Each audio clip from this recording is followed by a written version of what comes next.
couple intéresse beaucoup de monde. Et surtout, merci à vous, Pierre Zaoui, d'avoir accepté de revenir au CML pour participer à ce nouveau souffle et cycle, on va dire. Alors, vous êtes philosophe et enseignant à Paris 7 Diderot et vous avez à votre actif un certain nombre d'essais qui abordent frontalement, si je puis dire, mais avec infiniment de finesse, notre vie dans tous ses états, dans ce qu'elle a de plus terrible parfois, de plus complexe, de plus trivial ou désolant, mais aussi de plus drôle. Je crois me souvenir que Marx disait que les philosophes ne poussent pas comme des champignons.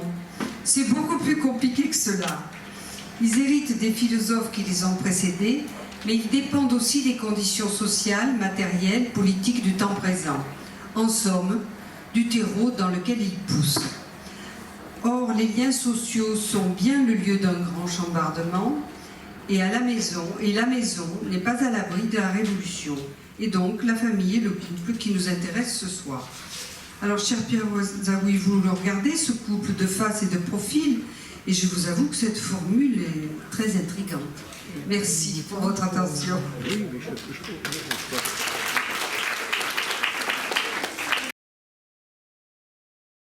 Bonsoir à toutes et tous. Merci beaucoup Marie-Paul pour cette présentation charmante. Je suis, comme vous l'entendez, un peu enrhumé. Je ne vais pas vous contaminer. J'ai fait un test ce matin et samedi matin, je suis négatif. Donc je ne vais pas avoir lancé une chaîne de 150 contaminations. Ça ne partira pas de moi. En revanche, si je vous parle un moment de labour, entendez plutôt le sentiment que la technique agricole. C'est le problème de cette vieille maladie qu'on a oubliée après tout ce qui nous est arrivé. Donc merci en tout cas pour cette invitation. Merci à Jacques, à Marie-Paul, à tous les membres de l'association. Et je suis ravi d'être là à nouveau parmi vous, puisque j'étais déjà venu l'année dernière. Je ne suis pas du tout un spécialiste du couple. Je pense qu'au départ, Marie-Paul m'a demandé de venir pour parler de la traversée des catastrophes, mais qui est un texte douloureux sur la maladie et sur la mort. J'avais plus envie d'en parler. Il y a trop de catastrophes pour avoir encore envie de parler de ça. Donc, comme je suis en train de finir un livre sur le couple, qui est une pochade, puisque qui est spécialiste du couple, je ne sais pas. Enfin, il y en a certains qui peuvent se prétendre l'être. Je ne suis pas très sûr qu'on puisse être spécialiste de la question du couple. En revanche, donc c'est une pochette qui vient de loin, qui vient d'un discours de mariage d'amis qui se sont mariés très tard. Et là, un copain éditeur est venu me disant, il faut absolument que tu fasses un livre là-dessus. Donc c'est un livre qui a poussé autour d'un discours de mariage. Simplement, j'essaye d'adapter un petit peu ce que je veux dire sur la problématique que vous avez donnée cette année. Si j'ai bien compris, votre problématique ou votre thématique porte sur les grands bouleversements que nous avons traversés ces dernières années et que nous n'avons hélas pas fini de traverser. Il est certain que quand on y réfléchit un peu, surtout pour les vieux dans mon genre, on se dit que c'est quand même quelque chose d'abominable ce qui tombe sur la nouvelle génération. Beaucoup plus, je pense énormément quand on pense à ces bouleversements en catastrophe, parce qu'il faut penser vraiment à la nouvelle génération. Nous, on peut cyniquement dire, on ne verra pas. On en voit déjà trop, mais c'est eux qui vont devoir affronter tout ça. Donc, vu l'état dans lequel on leur laisse la planète, ils peuvent faire que mieux que nous, ce qui est plutôt encourageant. En tout cas, j'essayais de faire le point et je me disais que nous, quand on avait 18 ans ou 20 ans, on avait à peu près une seule angoisse, qui était l'angoisse économique du chômage de masse, et c'était à peu près tout. Et quand on avait fait des études convenables, on était même protégé de cette angoisse. Il me semble que la génération des plus jeunes d'aujourd'hui a subi une toute autre avalanche.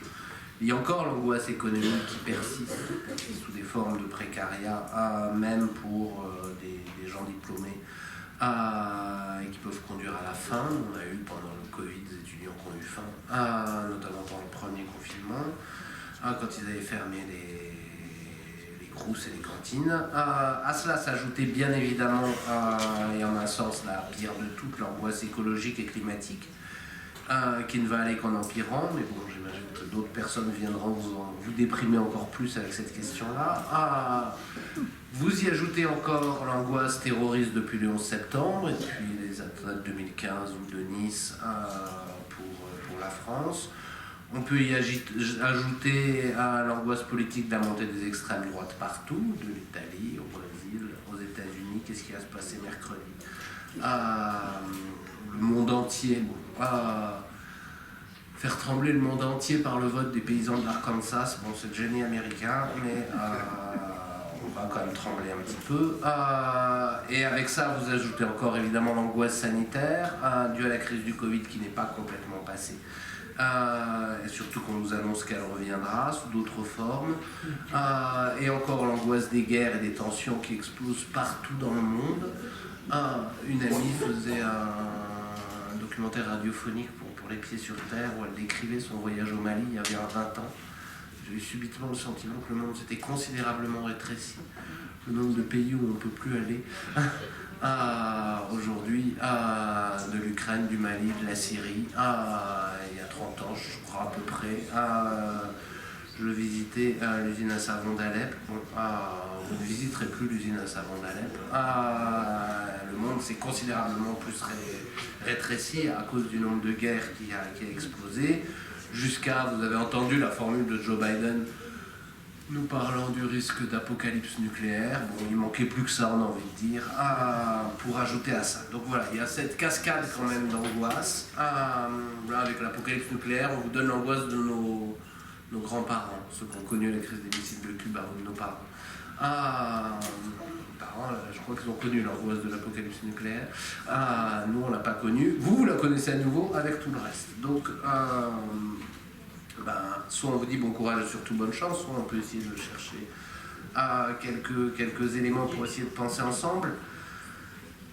Il me semble que ce soir, j'aimerais envisager une des stratégies les plus simples, les plus communes, les plus compliquées aussi, les plus singulières et les plus ambivalentes de notre époque, à savoir l'investissement dans la question du couple. Plus précisément du couple extime. Qu'est-ce que j'entends par extime? La formule n'est pas de moi, c'est une formule de Lacan pour essayer de décrire. Il parle de l'extimité du cri, notamment dans son séminaire L'Angoisse, le séminaire 10, en essayant de décrire ce qui en soi apparaît comme radicalement étranger à soi. C'est-à-dire quelque chose qui est le couple extime, c'est le couple traversé et ouvert vers l'extérieur. C'est pas le couple intime de l'intimus, c'est-à-dire c'est le superlatif de intimo qui veut dire intérieur. Donc l'intime c'est ce qu'il y a de plus extérieur, l'extime c'est au contraire ce qui au plus intérieur de soi est le plus extérieur. Donc le couple extime, c'est tout ce qu'il y a d'absolument étranger à soi dans le fait de vivre en couple ou d'être en couple, ou c'est encore le couple face au monde plutôt que le couple hors du monde. Autrement dit encore, ce dont j'aimerais vous parler, c'est pas des jeux de l'amour et du hasard, c'est pas de l'innocence du dimanche de la vie quand on est en couple, innocence peut-être aveugle, peut-être pas, peu importe, quand on est en couple dans un monde surprotégé, mais c'est bien de l'investissement dans la question du couple, au cœur même des catastrophes, ou en tout cas face aux catastrophes. C'est ça que j'entends par couple extime, c'est cette idée que l'enjeu du couple, c'est pas simplement soi et l'autre, l'enjeu du couple, c'est peut-être aussi bien le monde. Et c'est peut-être aussi une certaine forme de réponse au monde. Si on prend l'enjeu ou la question déjà à un niveau très empirique et très simple, on peut le voir face à la plupart des grands bouleversements ou catastrophes qui nous ont menacés ou qui ont menacé.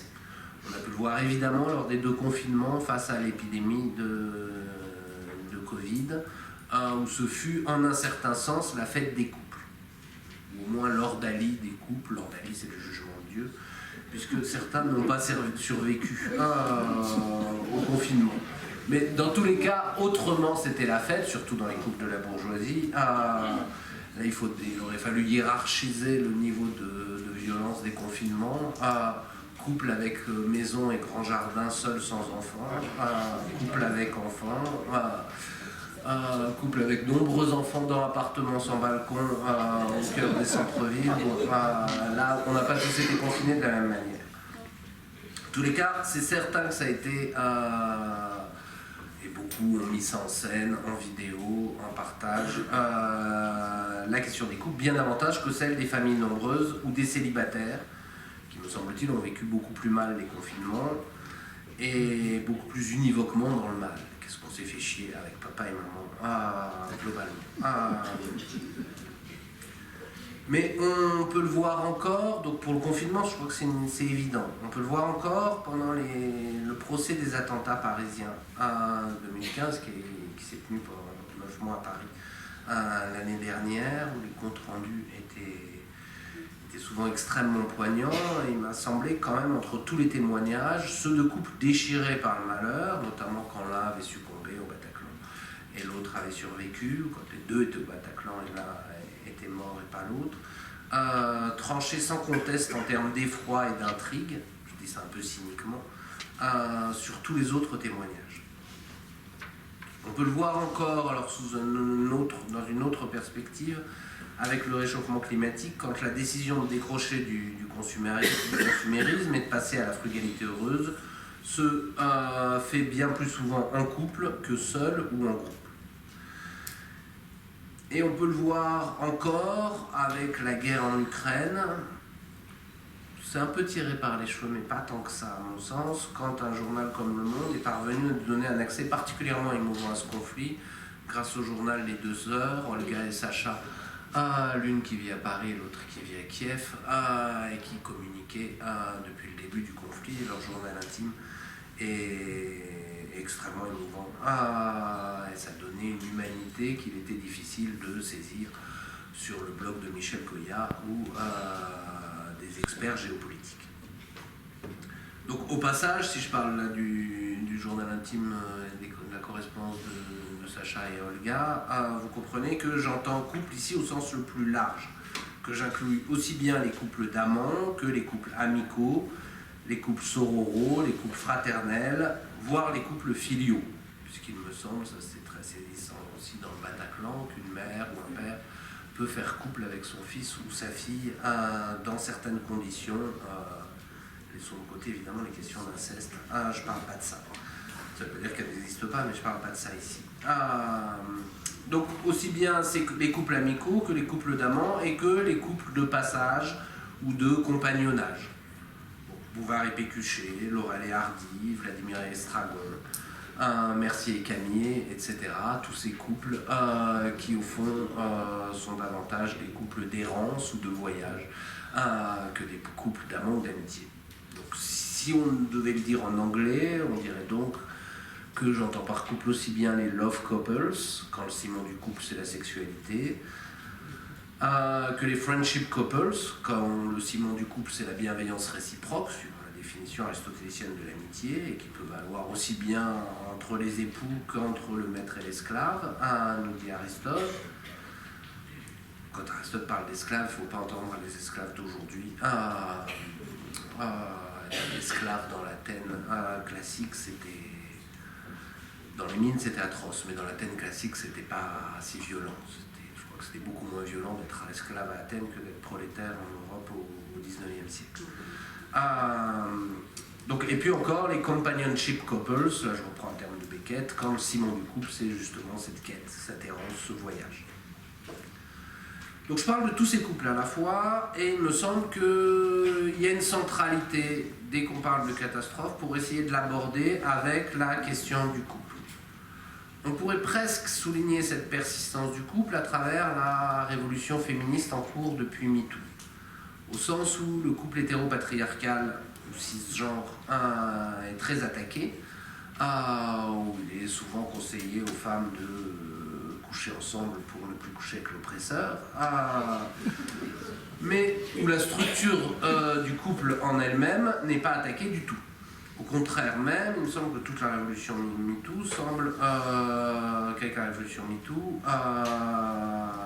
et que je soutiens pleinement, se trouve considérablement renforcée cette structure du couple, puisqu'au fond toutes les formes alternatives au couple, le trouble, le couple écrit avec QU, c'est-à-dire la vie à quatre, l'amour libre, le polyamour, etc., sont souvent, pas toujours, là c'est très compliqué, parler de la pensée MeToo c'est un peu idiot, il y en a plusieurs et elles sont pas toujours congruentes, ça s'engueule beaucoup.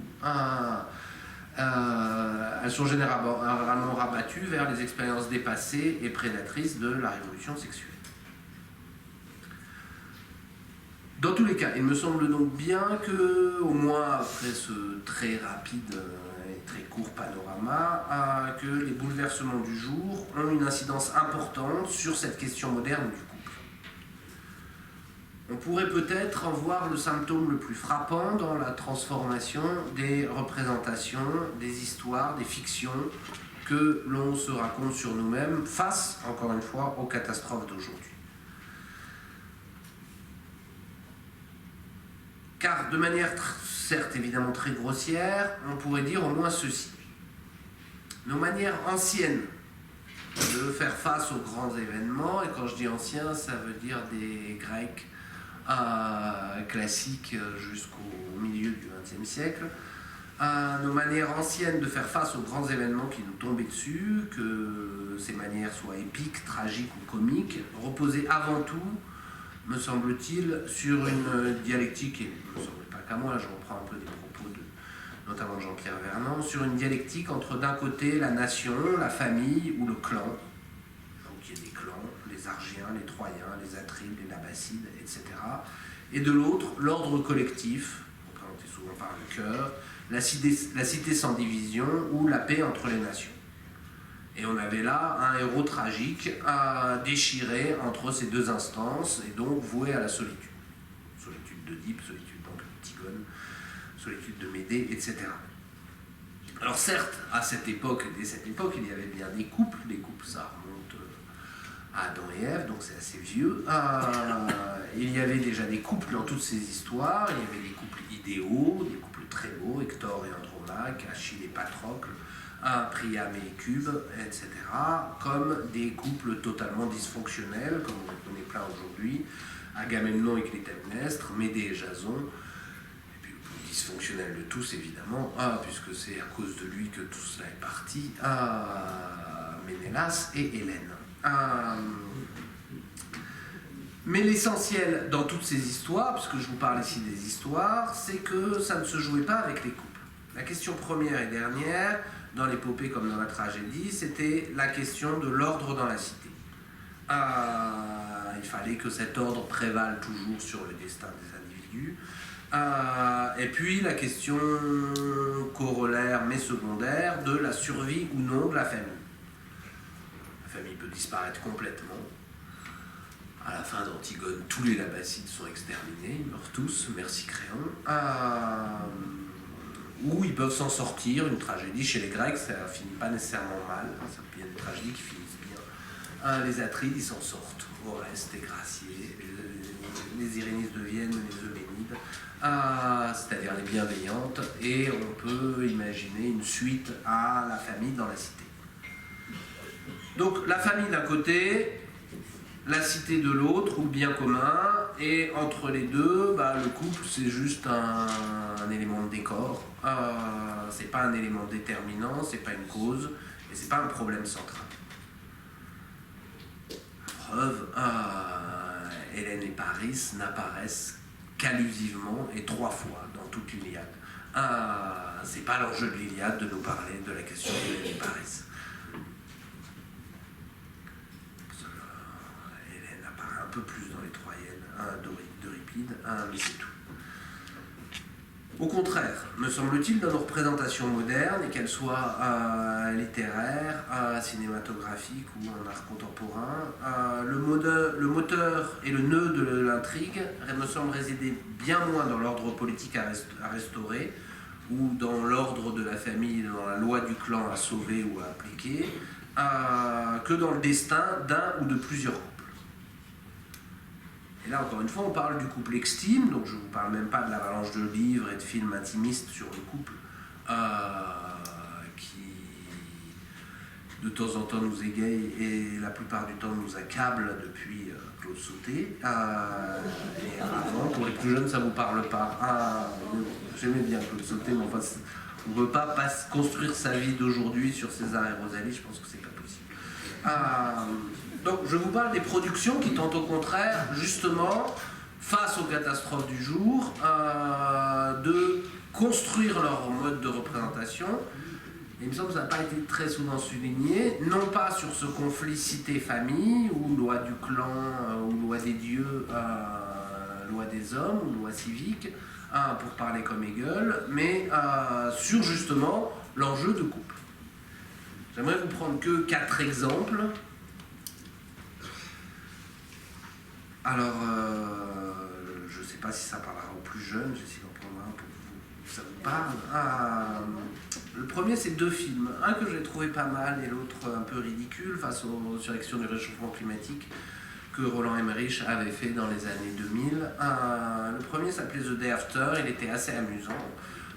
C'était cette idée d'une glaciation, puisqu'on commençait à parler du réchauffement climatique, et lui il prend l'hypothèse inverse d'une glaciation de tout le pôle Nord, où on finit par voir le président des États-Unis demander asile au Mexique. Bon, tout ça est assez drôle et marchait pas mal, sauf que dans la structure narrative, c'est construit autour de 3 couples. Le père qui est un climatologue et qui va venir à ski sauver son fils qui est coincé dans la bibliothèque du Congrès.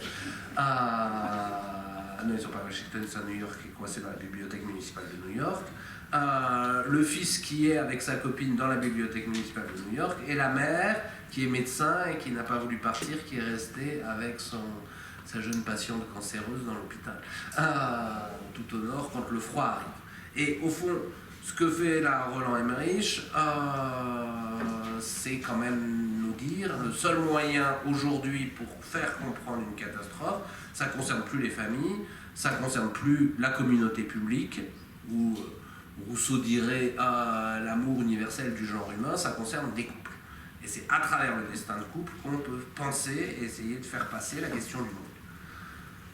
Il essaie de faire la même chose après avec 2012, film qui m'a beaucoup plus heurté, mais qui est construit exactement sur le même principe. Bon, il m'avait plus heurté parce que c'est comme un film génocidaire où toute l'humanité meurt à part les milliardaires et les puissants du monde qui arrivent à s'en sortir sur des arches.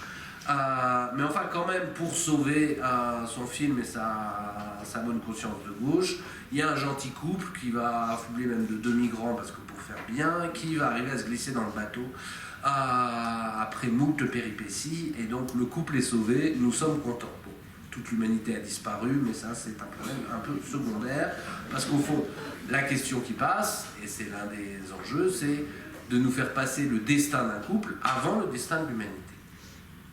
Et ce film a très très bien marché, et c'était un certain endroit la folie de ce film, ou la folie de son succès public. Comment on en est venu, c'est pas 2012 sa sortie, c'est 2009, en 2009, je ne suis pas sûr que ça a entièrement changé, à être capable massivement de nous intéresser davantage au destin d'un couple qu'au destin de l'humanité. Et finalement sortir assez content du film parce que le gentil couple s'en est sorti. Troisième exemple que je veux prendre, ça, c'est l'exemple jeune, mais en fait qui ne marche plus parce que vous étiez trop jeune quand c'est sorti. C'est Game of Thrones, la série de David Benioff et de David Weiss, que j'avais beaucoup aimé au début parce que c'était quand même une série monde qui nous montre dans une ambiance extrêmement shakespearo-machiavélienne. Dans les premières saisons, on est vraiment dans les... Alors c'est l'heroic fantasy, mais il n'y a pas encore de dragon, et on est dans les guerres d'Italie. Bon, on peut reconnaître assez facilement les Vénitiens, les Florentins. Donc moi j'étais content, on était chez Machiavel avec des répliques shakespeariennes, c'est pas mal. Et finalement, toute cette série, en 8 saisons, finit par tourner essentiellement autour du destin d'un couple. Est-ce que Jon Snow est donc qui se réduit à 2 questions? Jon Snow va-t-il coucher avec les Khaleesi et vont-ils régner ensemble ou s'entretuer? Bon, je ne répondrai pas à ces 2 questions si vous ne l'avez pas vue. La série au moins est honnête, elle y répond. Mais enfin, cette série qui brasse des mondes, des ambitions politiques dans tous les sens, tout ça sur fond d'apocalypse zombie qui arrive du Nord, finit au fond par faire tourner toute la structure de son intrigue, alors évidemment parce que les 4 dernières saisons de J.R. Martin, l'écrivain ne participe plus vraiment à l'écriture du scénario, autour de la seule et unique question du couple, des deux beaux gosses. Mon fils me disait, s'il arrive malheur à la calaisie, toute ma structuration sexuelle est foutue. C'était quand même le destin de l'humanité qui était en jeu, mais non. Bon, mais il n'y a pas à se moquer des temps modernes. En un autre sens, c'était déjà le cas à notre époque.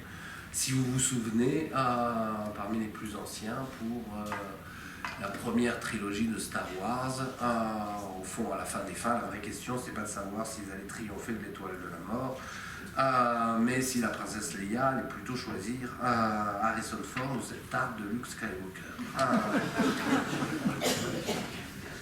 Donc, voilà pour les exemples évidemment un peu comiques, parce que sur le couple, il faut, à la fin des fins, on ne sait pas comment fonctionnent les couples.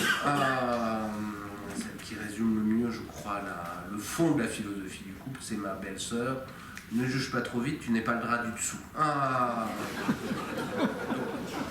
J'essaie de m'en tenir au couple extime, et je ne rentre pas dans le couple intime. Bon, je suis pas très sûr, tout ce caractère comique quand même pour vous dire que je suis pas très sûr que ce déplacement d'accent du destin de la cité et du bien commun sur le couple et ses problèmes intimes et survivalistes soit un signe de grande santé pour nos démocraties et nos consciences citoyennes. Il y a même quelque chose d'un peu désespérant cet été à voir, y compris dans les journaux dits sérieux, ressortir les marronniers de l'été sur les couples idéaux, etc., quand il y avait la guerre en Europe pour la première fois depuis 80 ans. Et quand la canicule nous donnait un avant-goût de ce qui nous attend dans les décennies qui viennent. Donc je suis pas sûr que ce soit une bonne nouvelle, mais au fond ça n'a aucune importance de savoir si c'est une bonne nouvelle ou une mauvaise nouvelle. La chose importante, c'est de savoir que c'est un fait. Et un fait qu'on est obligé de prendre en compte. Donc le prendre en compte, ça veut dire ni le célébrer, ni le mépriser. Je crois que c'est un peu absurde de parler de voicisation du monde, ou de closerisation du monde, ce qui me semble être un peu le cas. Mais enfin, taper sur voici ou closer, ça n'a pas beaucoup d'intérêt. Donc il me semble qu'il faut le prendre en compte, et le prendre en compte parce que qu'est-ce que ça change dans nos sociétés? Là, je ne suis pas sûr d'apporter la réponse définitive ce soir, on pourra en discuter avec les questions. Une société qui est plus fondée véritablement sur la famille, ou qui est plus fondée véritablement sur le bien commun citoyen de l'État et sur l'esprit civique, ou sur la virtu, comme la grande tradition républicaine machiavélienne, de Machiavel à Montesquieu, mais qui est fondée sur le couple et la vie du couple. Et il faut d'autant plus la prendre en compte qu'un couple, ce n'est pas nécessairement pathétique. C'est souvent pathétique et agaçant, un couple, surtout quand ils sont amoureux. Pour tous les autres, c'est pénible. Ah bon, tu dis quoi? Ils arrivent en retard en cours, ils se tiennent la main. Bon. C'est pénible. Mais en dehors de ça, c'est souvent aussi un bon moyen de ne pas penser qu'à soi, de s'inventer des sanctuaires et des lieux d'accueil. Il est souvent plus facile d'être accueillant quand on est en couple que quand on est célibataire ou quand on vit en bande, pour mieux penser les destins politiques de demain. Et il me semble de toute façon qu'on est obligé de le prendre en compte, parce que c'est à travers la structure du couple, c'est devenu un prisme narratif déterminant de notre manière de nous représenter la réalité aujourd'hui. Autrement dit, dans cette affaire du couple, il n'y a sans doute rien à fêter et rien à déplorer, seulement à s'interroger sur ses fonctions possibles dans l'avenir face aux angoisses et aux catastrophes qui menacent de partout. Alors s'interroger comment? Il me semble qu'on pourrait se poser au moins deux questions. Premièrement, qu'est-ce que c'est exactement un couple? Et deuxièmement, quelle pertinence exacte lui accorder pour penser les solidarités de demain face aux dangers qui pointent leur nez ou qui sont déjà là. La première question, il faut la prendre au sérieux, elle me semble légitime, parce qu'en fait, a priori, un couple, on ne sait pas très bien ce que c'est, ni à quoi ça sert, et encore moins comment ça marche. pourrait dire que chaque couple semble presque toujours ouvert à la double possibilité d'une tragédie et d'une comédie. La tragédie de la trahison, et c'est en ce sens-là où le couple fait vaciller l'opposition aristotélicienne entre notamment dans les chapitres 5 et 6 de la poétique, si on veut être précis, entre la comédie et la tragédie. La tragédie est censée nous décrire des familles et des héros inscrits dans des familles, les Atrides et les Abbassides, nobles qui vont accomplir des actions nobles, alors que la comédie s'intéresse à des individus ridicules et vils. Mais donc dans les deux cas, il n'y a pas de couple. C'est pas le couple qui est primordial. Au contraire, le couple, du même coup, il récupère les deux structures. Il récupère la structure tragique et la structure comique. Le couple, c'est la tragédie de la trahison, de la séparation, qui peut être extrêmement douloureuse, qui peut conduire jusqu'à la mort. Ça arrive chaque année, pas que dans les livres. C'est la tragédie de la honte. Mais en même temps, le couple, c'est la comédie de la rencontre, de la parade amoureuse, de la réconciliation perpétuelle, du remariage. Le livre de Stanley Cavell sur les comédies de remariage hollywoodiennes, qui est très beau, etc. Donc, en un certain sens, le couple, c'est une réalité tragicomique. Mais dans quel sens il faut entendre tragicomique? On pourrait dire que d'un côté, la vérité du couple, c'est The Winter Tale, le conte d'hiver de Shakespeare, qui commence si tristement avec la jalousie de Léonte, la brouille avec l'ami fidèle Polyxène et la mort d'Hermione, et qui finit si gaiement avec le mariage de leurs enfants. Là, on a peut-être un bon modèle. Mais ça, on peut dire que le couple, c'est peut-être aussi le modèle inverse. Le modèle où on ne badine pas avec l'amour de Musset, qui commence en comédie et en jeu badin pour finir en tragédie avec la mort de Camille. Donc dans les deux cas, le couple apparaît comme une union pour le meilleur et pour le pire, mais dans lequel il faut entendre pour, non pas en tant que face à, mais en tant qu'en vue d'eux. Si vous rentrez en couple, vous allez avoir le meilleur et vous allez avoir le pire. Donc en tant que finalité. En ce sens-là, s'accoupler est peut-être le plus sage et le plus folle des actes, qui vise autant à souffrir qu'à se réjouir, autant à fuir la solitude qu'à se lasser de la proximité, autant à s'étranger de ses petites habitudes, à les renouveler en tout cas, qu'à s'en inventer de nouvelles. On pourrait dire dans la première approximation, ça donne une définition un peu plus tenue tout à l'heure, que le couple c'est cette zone d'indiscernabilité entre un principe de clôture et un principe d'ouverture au monde, entre une intimité fort close et une extimité. Vous allez me dire, c'est un peu comme en amour, donc. Sauf qu'à certains égards, le couple c'est aussi tout le contraire de l'amour. En amour, on peut rêver de l'autre sans fin. Dans le couple, il faut vivre avec. Vous avez entendu le léger plagiat de Desproges. L'amour est d'abord une élection, le couple une condition. L'amour pousse à la folie, le couple est plutôt là pour nous en protéger. L'amour est idéal, le couple une suite infinie d'emmerdements matériels, même quand on est riche. Et en vérité, c'est même encore plus compliqué, tant au moins à un frêle et mince égard, le couple reste malgré tout bel et bien l'amour. Aimer, n'est-ce pas, le plus souvent, rêver de dormir tous les soirs avec elle ou lui, de se réveiller chaque matin avec elle ou lui, de tout partager avec elle ou lui, bref, de vivre en couple. D'où la cascade. Quand on veut définir ce que c'est le couple, la cascade d'apories et de contradictions qui nous tombe dessus en première instance. Est-ce que le couple, c'est la première expression de l'amour, son horizon est indépassable, ou déjà son affaissement, sa maladie, son avachissement? Est-ce un jeu qui se joue à deux, ou un jeu qui se joue à trois, avec René Girard a beaucoup travaillé sur cette triangulation du désir et des couples. Mais donc le troisième, c'est le rival, la maman, la putain, l'enfant, le chat, etc. Démultiplier les troisièmes pour faire tenir le couple debout, ou est-ce que ça tient même à beaucoup plus de trois? Il y a toujours ce cri, cet appel au secours, notamment dans les mariages tardifs. Les jeunes, vous n'avez pas encore connu ça, vous connaîtrez ça, de gens qui se marient et tout leur mariage crie « Ne nous laissez pas tout seuls ». Donc, est-ce que le couple, c'est un signe de maturité et de civilisation? C'est au fond accepter l'ordre social, c'est ne plus penser qu'à soi, c'est s'ouvrir à l'autre. Ou est-ce que c'est plutôt un signe de barbarie? chose de barbare dans le couple, surtout dans les couples exclusifs, surtout dans les couples clos, surtout dans les couples très aimants. Nietzsche dit quelque chose d'approchant dans la forêt de 67 de Par de la bien et le mal, quand il dit l'amour d'un seul être est chose barbare parce qu'il s'exerce au détriment de tous les autres. L'amour de Dieu aussi. Et on pourrait ajouter l'amour en couple plus encore. Donc est-ce que c'est, je continue dans l'ordre de mes questions, puisqu'enfin il faut essayer de pointer ces différentes apories, est-ce que c'est une lâcheté ou est-ce que c'est un orgueil? Ou est-ce qu'on doit être fier d'être en couple et de tenir son couple? Ou est-ce qu'il y a quand même de la lâcheté à vivre en couple, ne pas avoir le courage de l'aventure ou de la solitude? En exergue d'un livre assez marrant.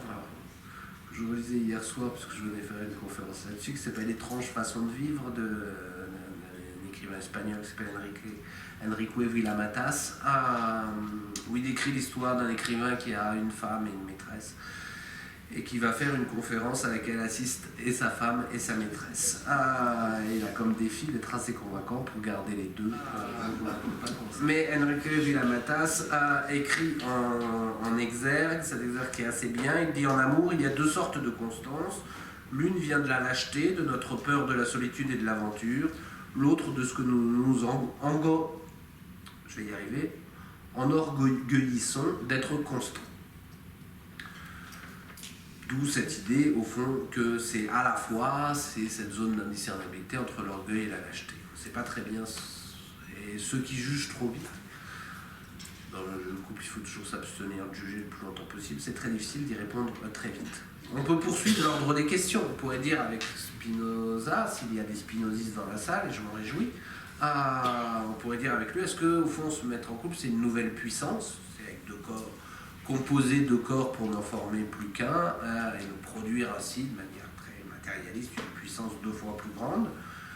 Ou est-ce que le couple, au contraire, c'est l'érection de nouvelles chaînes conjugales qui remplacent les anciennes chaînes parentales ou les anciens rituels obsessionnels de la vie de célibataire? Je crois qu'il ne faut pas idéaliser la vie de célibataire. Elle est généralement tout aussi enchaînée et aliénée avec d'autres aliénations que celle du couple. Donc est-ce que c'est un libre choix, l'élection réciproque des amants, ou est-ce que c'est une duperie?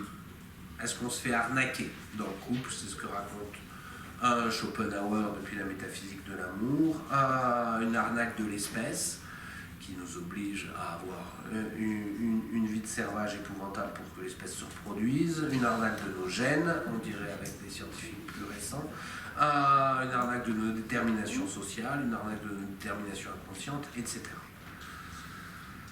Et puis on pourrait encore ajouter à quoi ça sert de vivre en couple. Ça sert essentiellement à se reproduire ou ça sert à se conserver. À certains égards, si c'est se reproduire, ça veut dire mourir. Hegel l'a bien montré. Dans la phénoménologie de l'esprit, les enfants sont la mort des parents. Accepter la venue de l'enfance, c'est accepter aussi de mourir. Bref, on est quand même complètement paumé quand on parle du couple. Et je pense que cette ignorance se trouve parce qu'il a été aussi peu thématisé et finalement fondamentalement pensé c'était de regarder la plupart des traités d'éducation, de Locke à Rousseau, quand ils se marient, on arrête. C'est bon, c'est l'happy end, on n'a plus rien à dire. Alors Rousseau, il a essayé de faire une suite à la rencontre de Sophie et Émile, ils montent tous les deux à Paris, c'est la catastrophe, ils divorcent, enfin ils se séparent. Donc clairement, ça marche pas très bien. On ne sait pas très bien quoi en dire du couple.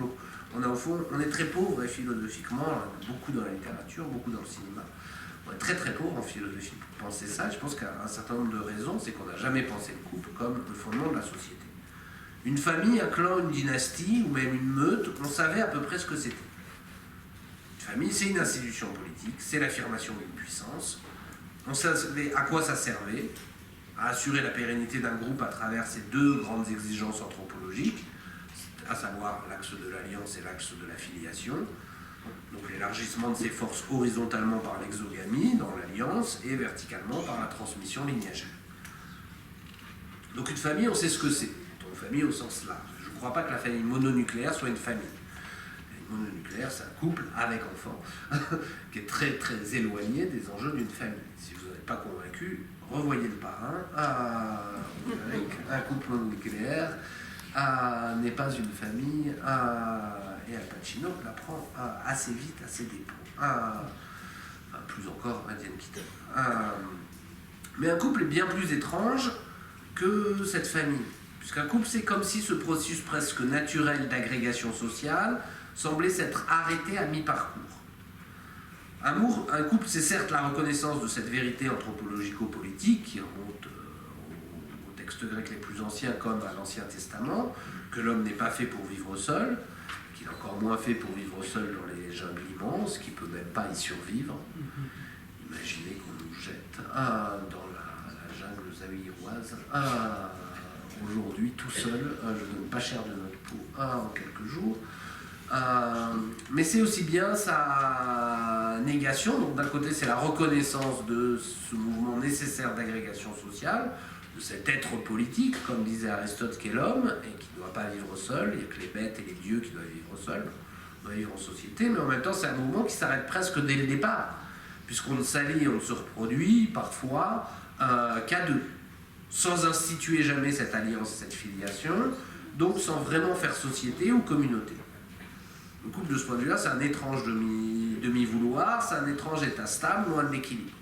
Et la philosophie, elle a toujours su penser les noces, le un, et la multiplicité. Mais au fond, penser la dyade, à part de manière thaumaturgique comme Pythagore, et un certain nombre de textes grecs ésotériques, il ne reste pas grand-chose, mais cette idée, au fond, chez Plotin, mais là, c'est directement dans la voie mystique, penser ce que les Grecs appelaient la dyade, ce qui est entre l'un et le multiple, c'est quelque chose de très instable, de très inconsistant dans la métaphysique grecque, qui est encore notre métaphysique fondamentale. Donc il est très difficile de penser cet être syndiastique, comme dit Aristote, c'est un peu une barbarie. Il parle de l'être syndiastique de l'homme, c'est-à-dire le fait que l'homme est un animal fait pour vivre à deux, ou pour vivre en couple. C'est un animal binaire, et longtemps syndiastique dans le même sens que moi. Vous pouvez dire que j'entends dans le même sens qu'Aristote, ce serait un peu plus exact. C'est-à-dire qu'on peut être en couple avec son épouse, avec son amant, avec son esclave. L'important, c'est d'être toujours à deux. Mais au fond, cet être syndiastique, qu'il oppose à l'être qui vit en troupeau, et qui un troupeau, c'est le moment, c'est au livre 6 de politique, quand il s'oppose à la communauté des femmes chez Platon, en montrant que ça ne marche pas, il dit voilà, on est fait pour vivre à deux. Sauf qu'il ne dit pas du tout comment on peut vivre à deux. Donc c'est une très étrange condition de l'homme et de la femme, cette condition de couple, qu'on peut finalement, si on y réfléchit un peu, autant qualifier de contre-nature. Chose de très contre-nature dans le couple, puisque ça consiste à s'émanciper des grandes structures millénaires de parenté, qui se contre-tamponner du couple, et de se constituer au fond contre la société, qui est la vraie nature de l'homme. Le couple, c'est ceux qui se mettent en dehors des structures sociales. Le modèle du couple, là, c'est Roméo et Juliette. Ce qui ne marche pas très bien si vous êtes allé jusqu'au bout. Donc à la fois c'est contre nature et en même temps aujourd'hui c'est hyper naturel le couple, surtout si on se rapproche de l'éthologie, de ce que nous disent les biologistes. Le couple c'est l'ensemble de la vie animale et au fond on se met en couple comme tous les animaux s'accouplent. Bon, quand vous lisez la sexualité des bêtes par exemple, c'est un peu embarrassant de voir la violence des rapports de couple chez les animaux. Flipper le dauphin avec un immonde violeur, il fait ça à plusieurs. Les canards sont des violeurs et des éjaculateurs précoces. Enfin, c'est pas génial en fait comme modèle, la vie de couple animale. Donc d'un côté c'est hyper naturel, de l'autre côté c'est absolument contre nature. D'un côté on pourrait dire de la même manière, le couple, c'est le développement du libéralisme, et il suit comme son nom dans ce développement de la liberté des individus de faire ce qu'ils veulent. De l'autre côté, le couple, c'est intrinsèquement illibéral. C'est très saisissant, comme chez les grands penseurs du libéralisme au XVIIIe siècle, il n'y a pas vraiment de pensée du couple. Il y a c'est celui qu'il s'agit absolument d'émanciper, c'est l'individu. C'est l'individu seul, pas le couple. Donc c'est pas un enjeu, et après on peut tomber amoureux comme Benjamin Constant, mais ça ne concerne pas la liberté des modernes. La liberté des modernes telle qu'elle s'oppose à la liberté des anciens, c'est exclusivement une liberté individuelle. Ce qui n'empêche pas d'écrire Adolphe, de tomber amoureux de Juliette, etc.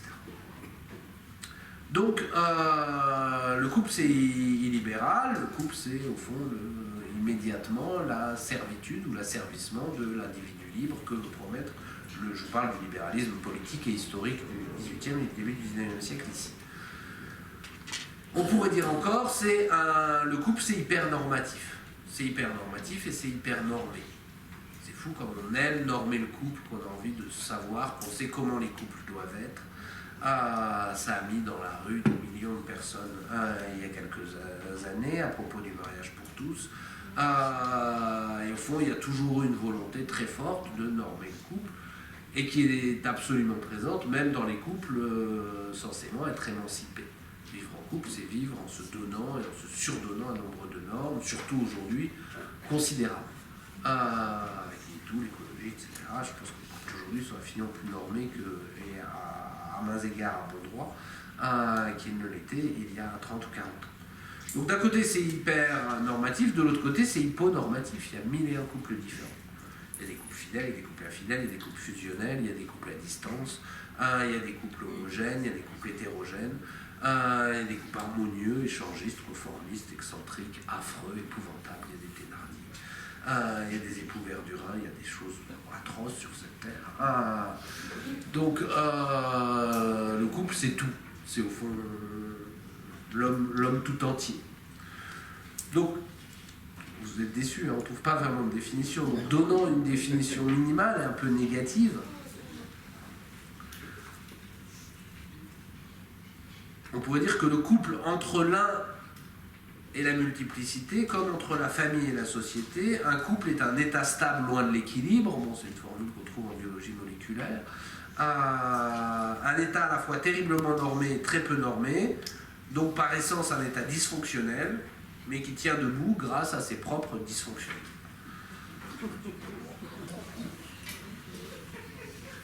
Ça va, non, enfin, on peut en faire peut-être pas mal de coups, je crois. Bon, c'est important parce que vous me répondiez, c'est un peu expérimental quand même, parce que je vous dis là, je veux voir si ça marche ou pas. Ou si je pense vraiment que des sornettes dans mon coin. Mais bon, l'enjeu de tout ça, c'est de s'amuser quand même, hein, c'est pas de dire la vérité. Donc, j'ai à peu près répondu un peu une réponse de Normand, mais à peu près répondu à la première question. Donc il est temps de passer quand même à la seconde, qui est la plus importante.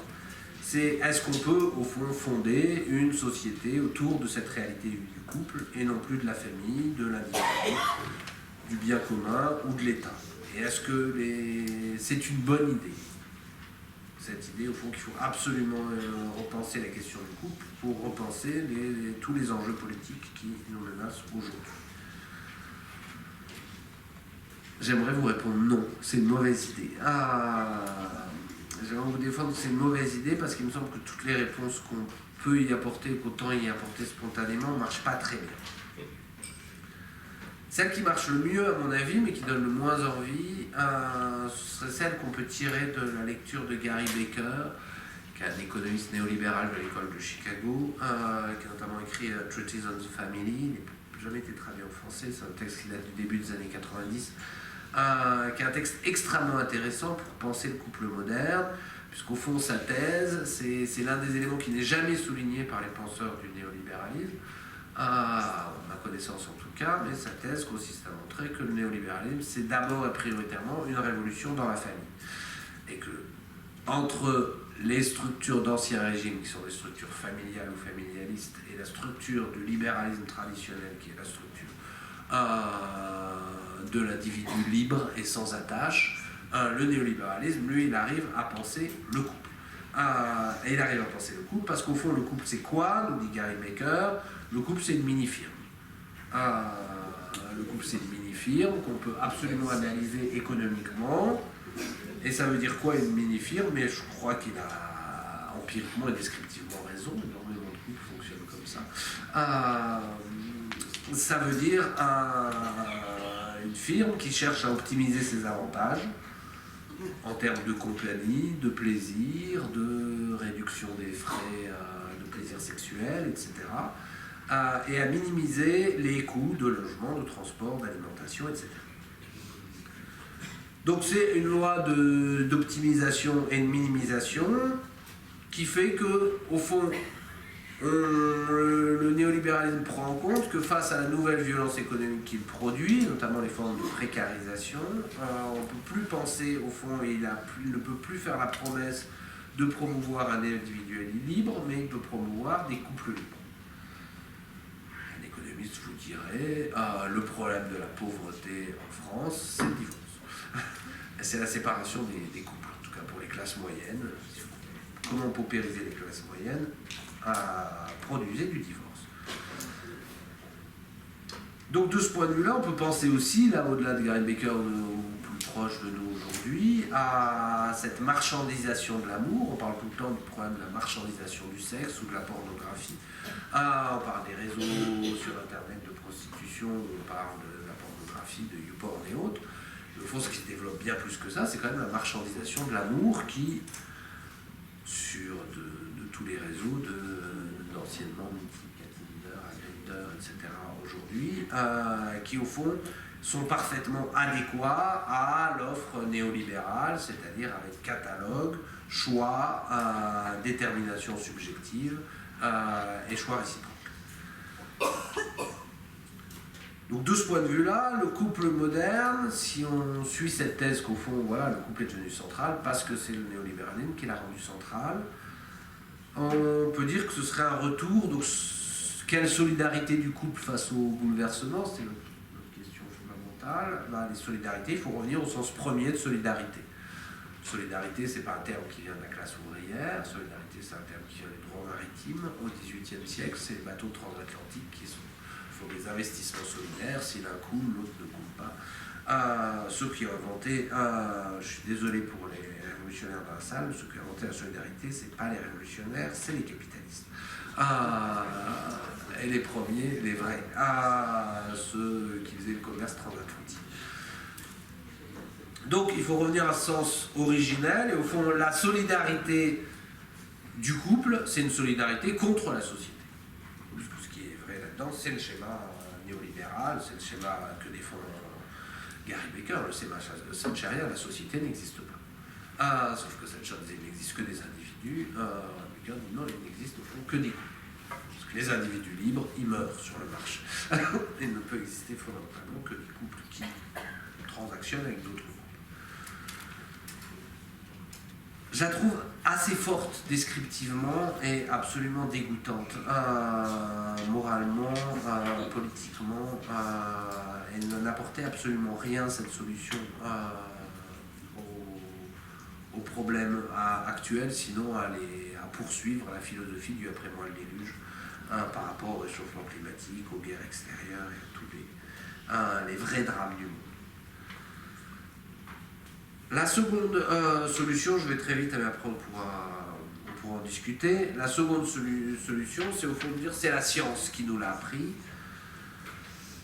Là, je pense notamment à un livre de Richard Dawkins sur le gène égoïste. C'est la science qui nous l'a appris, et un certain nombre de néo-darwiniens sont d'accord avec lui, qu'au fond, le couple, c'est quoi? C'est jamais que la lutte des gènes pour assurer leur domination. Et donc, de ce point de vue-là, les différentes stratégies d'accouplement ne peuvent s'expliquer que par une lutte générale de perpétuation du capital génétique. Et on peut, en un certain sens presque, même certains des enjeux de MeToo, des combats féministes d'aujourd'hui, peuvent être lus dans ce combat général et cette guerre générale pour la domination génétique. Il y a un double problème, à mon avis, à ce sens-là, c'est que les néo-darwiniens sont très peu darwiniens. Les néo-darwiniens sont très peu darwiniens, puisque Darwin explique dans la théorie des espèces, que au fond toutes les espèces supérieures n'ont remporté la struggle for life, la lutte pour la vie, qu'en développant des types de stratégies non égoïstes, et notamment des stratégies de sympathie, des stratégies de solidarité. Donc de ce point de vue-là, les positions de Dworkin consistent à penser l'espèce humaine comme une espèce particulièrement inférieure d'un point de vue strictement darwinien. La seconde critique qu'on peut faire à cette conception, c'est au fond que l'idée qu'on soit entièrement mis dans nos couples par des gènes, c'est peut-être davantage une croyance. Thierry Laudet l'a montré dans La guerre des sexes chez les animaux, et Kupiec et Sonigo s'étaient levés contre dans leur livre assez intéressant qui s'appelait Ni vu ni gène, qu'au fond le déterminisme génétique n'existe que dans la tête d'un certain nombre de généticiens un peu bornés. Et que ça ne veut pas dire qu'il n'y a pas de détermination génétique, mais qu'il n'y a pas un déterminisme génétique qui permet d'expliquer l'ensemble des comportements, puisque suivant les terrains, etc., les mêmes gènes peuvent produire des comportements absolument antagonistes. Donc ça ne marche pas très bien d'essayer de le penser par la science, ça marche assez bien d'essayer de le penser par l'économie, mais ça nous donne un monde monstrueux où le couple fonctionne à l'envers du monde. Ça ne marche pas très bien avec la science, notamment les sciences biologiques et éthologiques. Le troisième sens qu'on peut lui donner, ce serait d'interroger ceux qui sont quand même les spécialistes de ça, puisqu'ils entendent leurs problèmes sur leur divan toute la journée, à savoir les psychanalystes. Et si on écoute au moins les psychanalystes lacaniens, puisque j'ai parlé d'extimité, donc je suis inscrit un peu en sympathie avec cette école, tous les lacaniens vous diraient que le couple, c'est sans doute un fantasme dominant, ça occupe nos imaginaires dominants d'aujourd'hui, mais ça ne pourra jamais être un fondement quelconque à l'ensemble de nos actions. Et ça pour une seule et bonne raison, pour reprendre l'adage de Lacan, qu'il a développé un peu partout depuis le séminaire encore, jusqu'à ses derniers articles, de la fin des années 70 dans Ricard, qui a été répété après à l'envi par 3 générations de lacaniens, qu'il n'y a pas de rapport sexuel.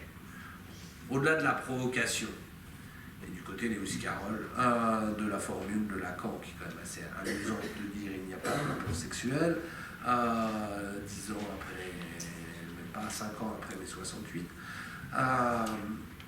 Qu'est-ce qu'il voulait dire par là? Il voulait dire par là qu'il n'y a pas de rapport sexuel en général, parce que les deux sexes ne peuvent pas s'écrire sous un rapport stable ou commun. Il voulait dire par là que dans l'inconscient, il n'y a rien qui est inscrit sous la forme du couple. On ne sait pas ce qu'on attend. Sinon, dit-il, ajoute-t-il, dans un article de 79, l'inceste est le meurtre. Chose qui s'inscrit dans l'inconscient sur le couple, ça ne fait pas très envie, c'est l'inceste avec la mère et c'est le meurtre du père. Mais en dehors de ces deux instances, le couple n'a pas de rapport inscrit, on ne peut pas écrire un bon rapport. De ce point de vue-là, il n'y a pas plus de rapports patriarcaux que de rapports matriarcaux. Le couple, c'est justement ce qui échappe complètement à toute mise en rapport. Autrement dit, un couple, c'est pas fait pour bien fonctionner, un couple, c'est fait pour dysfonctionner. Et donc, si les couples tiennent, au moins certains par leur dysfonctionnement structurel, c'est que le couple ne vient pas de l'accouplement, c'est plutôt l'inverse qui est vrai. Ça revient d'une reconnaissance entre les esprits. Il n'y a pas d'accord. Il n'y a pas de rapport sexuel parce qu'il y a des reconnaissances qu'entre les esprits qui passent d'abord par le partage du langage, avant la grande parole des corps, et donc avant la possibilité de dire le sexe véritablement avec des mots. Dans tous les cas, qu'est-ce que veulent nous faire entendre, je crois, les lacaniens, que ce n'est pas parce que nos sociétés pensent de plus en plus avec le couple que le couple doit être et peut être pensé comme le nouveau fondement de l'ordre social de demain, comme il l'a été avec la famille ou avec l'idéal de vertu républicaine d'individu libre. Donc est-ce que la seule chose qu'on peut dire pour conclure, c'est est-ce que ces 3 échecs, ou ces 2 échecs et ce constat amer sur la vérité du couple, donc globalement vous êtes fait remarquer, vous venez de perdre 1 heure, mais je n'avais en fait rien à vous apprendre, c'est ça quand même c'est sur quoi je conclue. Vous avez totalement perdu une heure. Il me semblerait qu'il y a quand même une bonne nouvelle dans tout ça. C'est qu'au fond, et qui consiste à se demander, est-ce que notre monde, et par rapport au monde qui vient, est-ce qu'il a absolument besoin de fondement? Est-ce qu'au fond, que le couple soit devenu central dans notre imaginaire dès qu'on pense le monde et pour penser le monde, ça ne veut pas dire, pour reprendre un concept de Deleuze, que le monde n'est pas complètement effondé, qu'il a perdu tout fondement. Et est-ce qu'avoir perdu tout fondement, c'est pas fondamentalement une bonne nouvelle? Parce qu'au fond, les fondements anciens, l'État, ce fantasme de l'individu libre ou la famille, ça n'a pas produit des sociétés extrêmement libres, extrêmement pacifiques, extrêmement aptes à être à la hauteur des défis de leur temps. Que ce soit la guerre de 100 ans ou 2 guerres mondiales. Donc de ce point de vue-là, admettre face aux défis qui nous viennent en place que notre société n'a plus aucun fondement, et c'est ça un couple, c'est peut-être aussi une manière de pouvoir s'ouvrir au non-humain, aux formes d'expérimentation à la périphérie, aux formes de transformation et de rapport avec le monde qui sont impossibles si vous posez Dieu, la famille ou l'État comme fondement de notre mondanéité en tant que sens propre de notre socialité. Donc on pourrait dire de ce point de vue-là, pour faire une analogie, que la seule bonne chose, la seule bonne nouvelle dans le fait que le couple soit devenu central dans notre représentation du monde, c'est qu'au fond notre monde ressemble davantage, au moins analogiquement, au monde astronomique que nous décrivait Aristote. Dans le monde que nous décrivait Aristote, la Terre était au centre de l'univers. Pourquoi? Pas du tout comme le croyait Freud, parce que c'était un signe de l'orgueil humain, mais parce que le centre de l'univers pour les Grecs, c'était le lieu le plus pourri de l'univers, le lieu de la contingence, de la mort, de la corruption. Les dieux, la perfection, ils vivaient dans la sphère des fixes. Bon, le monde de la contingence, de l'incertitude, c'est le couple dans notre représentation de l'univers. Autrement dit, pour s'intéresser aux choses intéressantes et aux choses fondamentales, à la guerre en Ukraine, au réchauffement climatique, à toutes les guerres dans le monde, à la distribution des biens, etc., il vaut mieux s'intéresser à la périphérie. Je vous remercie de votre attention.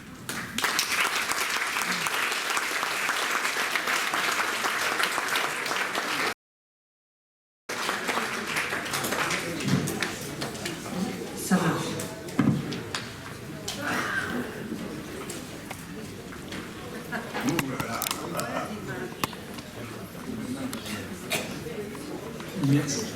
Merci pour cet excellent complet et en même temps plein d'humour.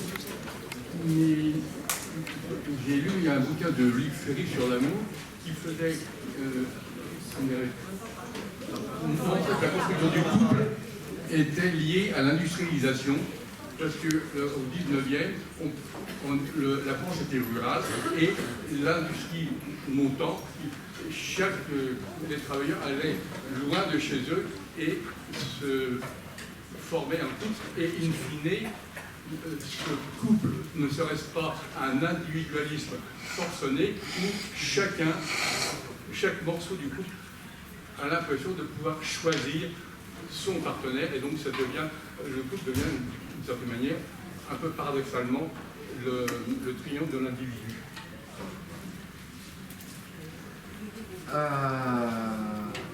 Alors, historiquement, j'ai pas lu le livre de Luc Ferry.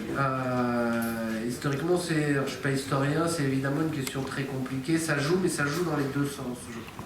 C'est-à-dire que, mais là je peux pas trancher, je peux pas répondre à cette question, il faudra un historien qui a fait des études, mais du peu que j'ai lu là-dessus, il y a d'un côté cette idée que l'industrialisation pousse de toute façon, et la paupérisation qui existe jusqu'aux années 1870, après ça s'inverse, pousse à vivre en couple, puisqu'on ne peut pas vivre individuellement seul, en tout cas dans la classe ouvrière. Donc, l'industrialisation tend à produire des couples forcés et à faire qu'on ne peut pas de toute façon se séparer économiquement sans... Mais d'un autre côté, ça tend au contraire à produire une atomisation généralisée de tous les individus et à détruire, ça c'est la grande thèse de Marx, que le capitalisme détruit toutes les anciennes structures familiales jusqu'au couple. Donc Qui a raison, qui a tort, là, j'en sais rien. Ce qui est certain, c'est que c'est intéressant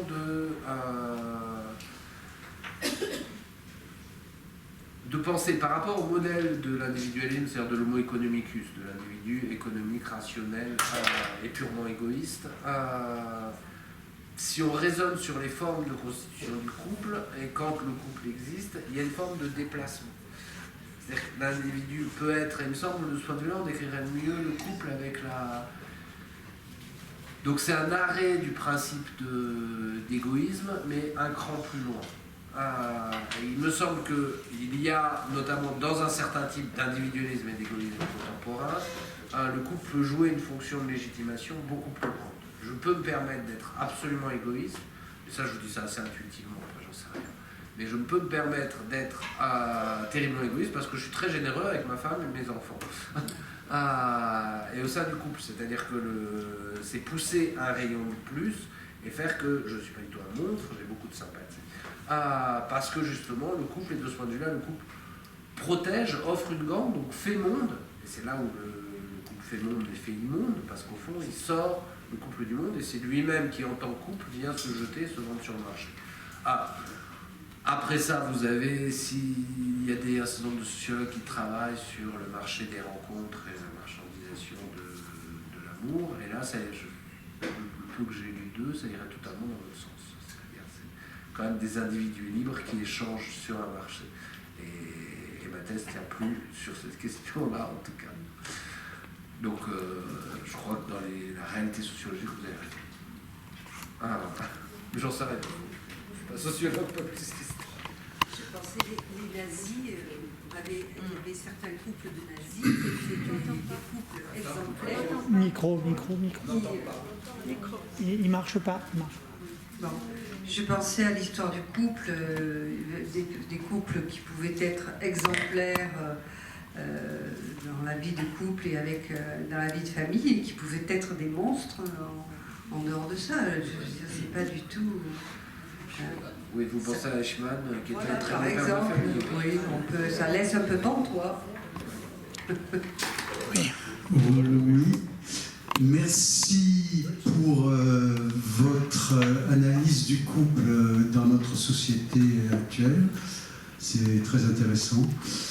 Moi, ce que je vois du couple, c'est qu'en fait, le couple, il ne faut pas le définir, c'est les couples. Il n'y a pas deux couples différents, il n'y a pas deux couples qui se forment sur la même base. Il peut y avoir des bases complètement différentes. De la même façon que la famille, on ne peut pas dire la famille, si on regarde toutes les familles qui peuvent exister dans le monde, toutes les formes de famille, il y en a des complètement différentes qui n'ont aucun rapport peut-être les unes avec les autres. Et la place du couple dans notre société, est-ce qu'elle est structurante? Avant, dans les temps anciens, le couple était confondu avec la famille. Donc, on ne parlait pas de couple de famille, c'était la famille. Bon, on se mariait, on était ensemble toute la vie, puis c'était dans la structure familiale. Maintenant, ces deux notions sont séparées. Il y a encore des familles qui existent, hein. Il n'y a pas que des couples, il y a des familles qui existent.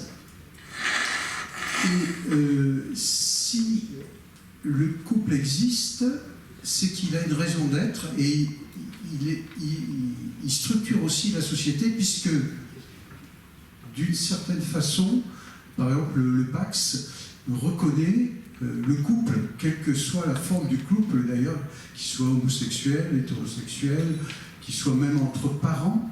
Hein. Donc le couple structure la société. Pourquoi dites-vous que le couple, j'ai l'impression que vous dites que le couple n'est pas structurant dans la société, alors que la société reconnaît cette structuration? Alors, je suis entièrement d'accord avec vous sur le fait de... Encore une fois, la totalité de ce que j'ai dit ce soir est sous ouvert à discussion et indépendamment du saut, c'est vraiment expérimental. Je ne tiens aucune thèse dogmatique. Je ne dis pas ça contre le dogmatisme, la philosophie adore le dogmatisme, tenir une thèse et la défendre jusqu'au bout.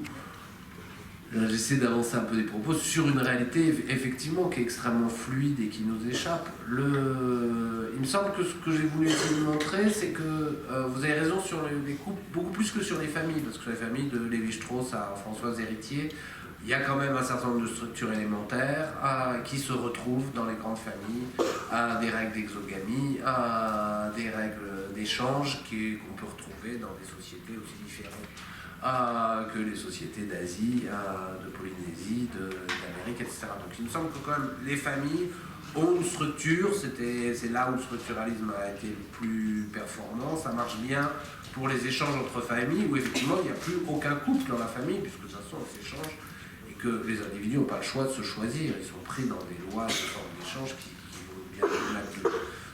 Mais ça valait encore pour chez nous il y a quelques générations, il n'y a pas si longtemps que ça. Le couple, en revanche, il est totalement amorphe. Donc vous avez parfaitement raison de dire qu'il y a 1000 et un couples différents, et que là, il faut se garder de toute panique morale en disant il n'y a plus de famille, donc les couples, ils font n'importe quoi. Mais là où j'aimerais défendre que c'est pas si structurant que ça, c'est que c'est une structure dans l'imaginaire. Dans l'imaginaire, on a énormément de mal à se représenter le réel en dehors de la forme des couples, mais ça n'a pas vraiment d'assise dans ce qui est fondamental, dans le symbolique ou dans le réel. Dans le réel, c'est pas des couples qui meurent, qui se prennent des bombes sur la tête en Ukraine, en Syrie ou ailleurs. Dans le réel, c'est pas des couples qui vivent. Et donc, de ce point de vue-là, il me semble que le couple, il n'est pas si structurant que ça pour penser le monde. En revanche, il est au centre du monde, c'est-à-dire qu'on ne peut pas penser le monde en dehors de ces lunettes du couple. Mais que c'est très bien de ce point de vue-là de penser une conception très molle, et au fond, voilà, je défendrais une conception faible du couple, une conception très peu normative du couple, parce qu'on ne sait pas très bien ce que c'est un bon couple. Il y a des tas de couples, une conception fluide du couple, il y a des couples qui peuvent se marier, d'autres se paxer, d'autres vivre en concubinage, d'autres vivre à distance, d'autres vivre dans des lieux séparés. Sartre et Beauvoir, etc. Il n'y a aucune règle du couple de ce point de vue-là qui est définie. Et c'est très bien de garder à la condition de ne pas en faire la structure. Parce que si on veut en faire la structure de nos sociétés, alors nécessairement, ça va être aux dépens du couple. Et je pense que le couple, on va vouloir le normer beaucoup plus. Si c'est le fondement de nos sociétés, alors il va falloir le normer beaucoup plus. Si c'est simplement le centre qui n'est pas un fondement, parce que le fondement il est à la périphérie, comme le dit chez Aristote, alors c'est plus intéressant. Ça laissera plus de liberté au couple de moins s'y intéresser. Je ne sais pas si c'est convaincant, mais... Moi, je peux poser la... Une question. Je me posais la question, pourquoi... Vas-y, Jacques, pose la question. Pourquoi normer le couple? Je ne vois pas en quoi, justement, le fait de cette structure, si ça pouvait être une structure qui soit suffisamment souple, à ce moment-là, que vient faire la norme? Vraiment, ça me pose question. Mais je voulais revenir sur quelque chose de plus concret. Je vois par exemple, avant les années 70,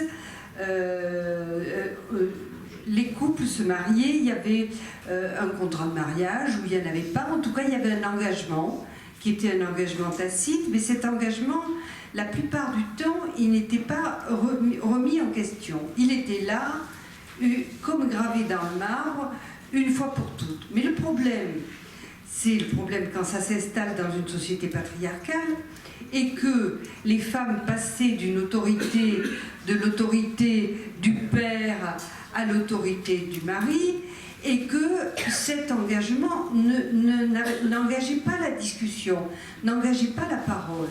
Or, ce que je trouve de formidable aujourd'hui dans l'évolution quand même, dans ce fait que justement on va peut-être vers une structure molle, c'est que la parole peut devenir centrale.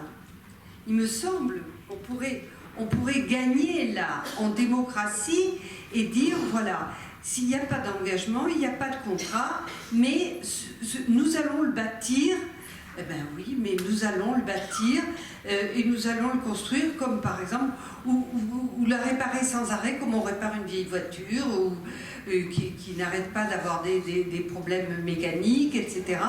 C'est ça aussi au fond en couple. Et moi, les sociétés sans doute ne peuvent pas vivre sans normes. Alors je sais pas, il faut demander au philosophe ce qu'il en pense.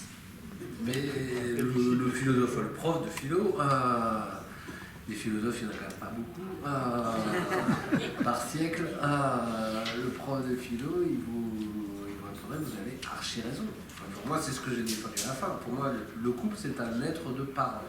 Ce qui tient le couple, le ciment du couple, c'est pas la sexualité, c'est pas l'intérêt économique, c'est la parole. Et c'est cette possibilité inouïe, puisque le couple est dans un rapport d'indétermination ontologique complet. C'est quelque chose de totalement contingent. Il ne peut tenir qu'en se parlant, et un couple qui tient, qui vit, qui s'aime, avec ce nom, parce qu'à la fin des fins, la chose la plus intéressante du couple, c'est quand même qu'il y ait un peu d'amour qui s'en dégage. Si c'est uniquement le chat de Simenon, c'est pas formidable. Et là, tous les plus jeunes sont partis, donc je peux me permettre de parler avec nos références.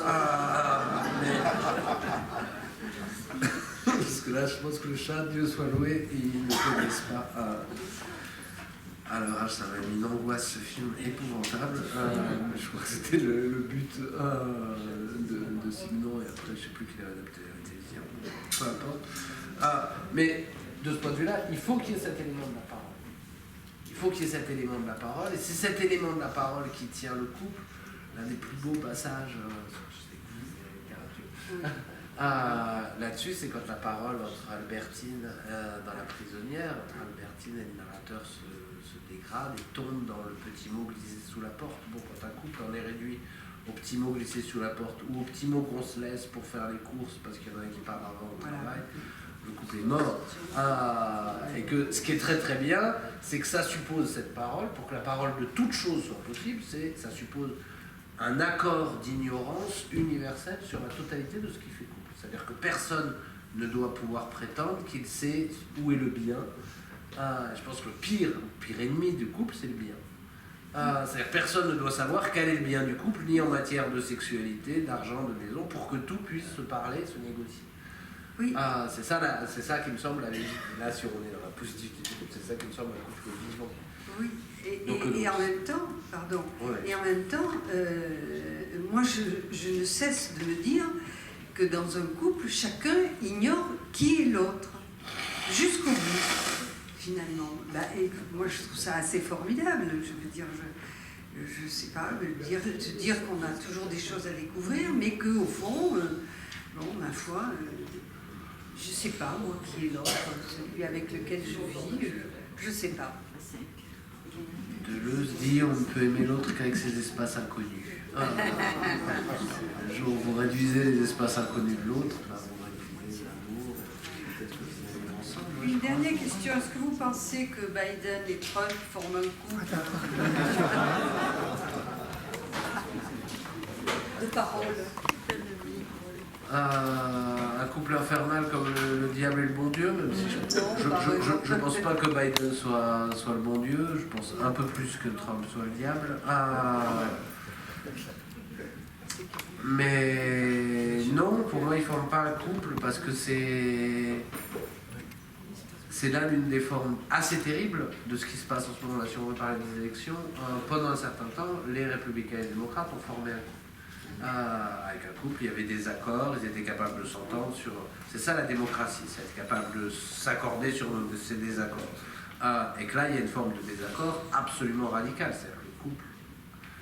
Et l'opposition doit nécessairement, dans une démocratie, vivre avec ceux qui sont au pouvoir. Sinon, on n'est plus dans un schéma... Là, quand 300... On en parlait avec Jacques tout à l'heure. Quand 300 candidats républicains... refusent de s'engager à reconnaître leur défaite en cas de défaite, le couple est cassé. Là, ça vaut pour chaque candidat, ça vaut pour les deux, donc le couple ne fonctionne pas. En revanche, ce serait intéressant de s'intéresser au couple en politique. Et Biden, le couple Biden-Obama, je l'ai trouvé quand même assez émouvant. Et il avait le jeu qu'a joué Biden pendant quand même 8 ans, où ça a été son vice-président, quand même extrêmement fidèle. Et là, quand on voit Obama, quand il va mouiller sa chemise pour être candidat, pour essayer de sauver la mise à Biden, là, il y a peut-être un couple. Là, il y a quelque chose. Là, il y a un couple qui me semble plus intéressant que le couple de Trump. Oui. Oui, juste une toute petite remarque. J'aime bien votre formule de structure molle sur le couple et la fragilité des couples en même temps avec la très grande quantité de divorces prouverait que le couple n'est pas une vraie structure dure de toute façon parce que le couple est vulnérable, fragile et on le voit bien, c'est difficile de durer. Il y a très peu de couples qui vivent ensemble 40, 50 ans, malgré l'allongement de l'espérance de vie. Hein. Il y a eu, dans les générations, dans les nôtres et celles d'aujourd'hui, il y a énormément de divorces, comme vous le savez. Quoi. Ça c'est juste une remarque. Ma deuxième chose, c'est une question. Vous aviez commencé en parlant de tous les périls du monde, l'écologie, la guerre, la famine, etc. En quoi le couple vous paraît par son effet de renfermement sur le deux, comme vous l'avez dit, hein, je suis bon avec elle ou je suis bon avec lui, donc je suis bon tout court et je n'ai pas besoin de m'investir politiquement dans une association. En quoi le couple, finalement, n'est pas un repli sur les deux qui se fait au détriment de l'engagement citoyen? Puisqu'on est aujourd'hui dans un monde où on a l'impression, en tout cas en France, on voit bien, il y a quand même moins d'engagement citoyen, moins d'engagement, et le monde est plus dur et plus égoïste quelque part. Est-ce que c'est pas quand même un peu la faute du couple? Jacques, il y a aussi une question. Et c'est pas une question, c'est juste une remarque par rapport à tout le débat de ce soir. C'est un film qui va sortir, Les Engagés, qui va sortir, je crois, la semaine prochaine, et qui aborde vraiment ce problème du couple, et de l'engagement, et de la répercussion de l'engagement sur le couple. Et je crois que c'est un des thèmes qui... Il sort où Au cinéma? Dans les salles. Dans une semaine, je crois. D'accord. Voilà, j'irai le voir. Merci de l'information. Si je réponds rapidement à vos deux questions, sur la première question, est-ce que le divorce est nécessairement le signe d'un échec du couple? Est-ce qu'un couple, ça on peut se poser la question, je la pose ouverte. Est-ce qu'un couple c'est nécessairement fait pour durer toute la vie? Au sens où le premier sens du divorce, et je pense que c'est en ce sens-là que je peux défendre le mariage encore aujourd'hui, le premier sens du divorce, c'est de défendre les femmes. Instaurer un divorce réglé par un tiers, c'est que dans le contrat, dans le Pax, on est à deux et chacun peut se séparer quand il veut. Quand il y a mariage, le contrat de mariage, il faut qu'il y ait un tiers pour prononcer le divorce, et donc les femmes sont plus protégées les femmes, ça peut être aussi annexement les hommes, mais dans 90% des cas, les femmes sont quand même plus protégées si elles sont mariées, et globalement, c'est pas tant la femme que le plus faible est plus protégé. Donc, institutionnaliser le couple, c'est quand même une protection des plus faibles qui me semble intéressante. Mais protéger les plus faibles, ça ne veut pas dire nécessairement les obliger à vivre toute leur vie ensemble. Et que de ce point de vue-là, l'idée que la fin du couple, bon, j'y crois pas. Je pense que les couples qui ont réussi, qui se sont aimés, ils ne se séparent jamais complètement, puisqu'ils ont commencé par se séparer, pour pouvoir se mettre en couple. Donc je pense qu'il y a, je ne crois pas à la séparation complète et totale, mais que si on se représentait moins la séparation des couples comme un échec absolu, ça pourrait être beaucoup mieux vécu. Et au fond, parce qu'il y a beaucoup, c'est pas sûr que ce soit le couple qui va mal quand un couple se sépare. Au contraire, c'est la structure du couple, c'est la famille qui est ébranlée quand il y a des divorces, etc. Si le divorce est permis, quand il est légalisé, etc., là, c'est les structures familialistes et religieuses qui ont des gros problèmes avec, mais pas le couple. Lui, il le vit très bien, ça va faire des tas d'autres couples derrière, donc c'est bien. Et quant à votre seconde question, c'était sur est-ce que c'est pas la faute du couple, ce désengagement, etc. Je pense qu'imaginairement, si. C'est pour ça que je pense que c'est pas une bonne nouvelle. La seule chose que j'ai essayé de démontrer, c'est qu'il faut le prendre en compte. c'est que être dans la position, moi j'étais pendant très longtemps, mais on s'en fout de ces problèmes de couple, de ces replis sur le couple, du cocooning, c'est le sommet de la forme petite bourgeoise du repli de la dépolitisation. C'est ce genre de position très réactionnaire au fond, sous couvert d'être très engagé, c'est des positions très réactionnaires qui ne prennent pas en compte le réel. Il faut prendre en compte le réel, prendre en compte le fait que de fait, pour la grande majorité de gens, le couple est devenu essentiel, lui laisser une possibilité, mais rendre l'ensemble de ces questions assez molles pour que redeviennent dures des questions centrales et beaucoup plus importantes. À la fin des fins, c'est extrêmement mouvant le journal de Olga et Sacha, mais à la fin des fins, la seule question qui vaille, c'est qui va gagner la guerre en Ukraine. Et pas que pour les Ukrainiens et les Russes, pour nous aussi. C'est le seul enjeu fondamental. Il ne faut pas perdre de vue ces enjeux fondamentaux. Mais critiquer le couple en disant c'est sa faute, je l'ai fait pendant un certain temps et j'en ai mesuré, je crois, toute la vanité politique et morale. Et ça n'a pas. Donc, là, j'essaie de faire la chose un peu autrement. Voilà, merci beaucoup de votre attention. On va se séparer. J'espère que cette séparation ne durera pas longtemps et que je vous reverrai très bientôt au CML. Bonne soirée et merci à tous.